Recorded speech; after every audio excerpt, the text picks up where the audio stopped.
বিয়ে করছে তারপর পরে আমরা দেখতে পারি যে এই ছেলেটা আমাদের বাসায় ভাড়া থাকতো।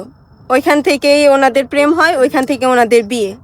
এই ঘরটাতে কিন্তু আপনার মায়ের বিয়ে হয়েছে, জি, আর তিনতলায়। এই ঘরে কিন্তু অনুষ্ঠান হয়েছে, জি। বৌভাত অনুষ্ঠান জি। হয়েছে। মায়ের বিয়ের অনুষ্ঠানের বৌভাতের দাওয়াতটা কি পেয়েছিলেন না। আপনি? আমার মা বিয়ে করার পর 1 সপ্তাহ পর হচ্ছে আমার নানি নানা, তারপরে আরো ওনার পরিচিত মানুষজনকে নিয়ে উনি ছোটখাটো একটা আয়োজন করে 15-20 জনের আয়োজন করে উনি ছোটখাটো একটা অনুষ্ঠান করছে। ওই অনুষ্ঠানের কথা যেহেতু মানুষজন আসছে, এলাকাবাসী আমাদেরকে চিনে ফোন দিয়ে বলতেছে তোমার মা বিয়ে করছে, তোমরা আসলা না, তোমরা কই? এটা বলার পরে আমরা মানে ধরতে গেলে আকাশ থেকে মাটিতে পড়ি যে মানে সে বিয়ে করছে, আমরা কিছুই জানতে পারলাম না।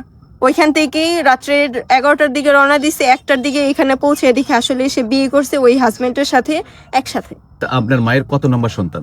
সেকেন্ড। সেকেন্ড। আপনি মেয়ে, তারপর বড়টাও মেয়ে, হ্যাঁ। আর ছোটটা ছোট ছেলে। ছেলে। তার নাম কি? আপনারা মেয়ে পরের বাড়ি চলে যাবেন, জি মায়ের সাথে হয়তো দেখা হতে পারে, নাও হতে পারে, বছরে একবার। জি।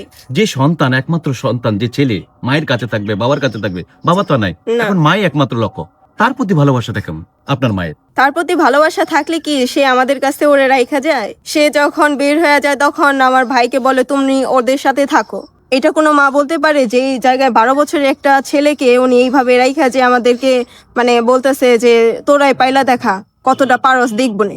এতটুকুই চাচ্ছি যে একটা সুষ্ঠু সমাধানে আসুক, আমার বাবার কবরটা অ্যাটলিস্ট এইখানে থাকুক। আমি আমার বাবার কবরটা রক্ষা করতে যাচ্ছি। সে তার জমি বিক্রি করে সে যে কোনো জায়গায় যাইতে পারে, সে ভালো থাকুক।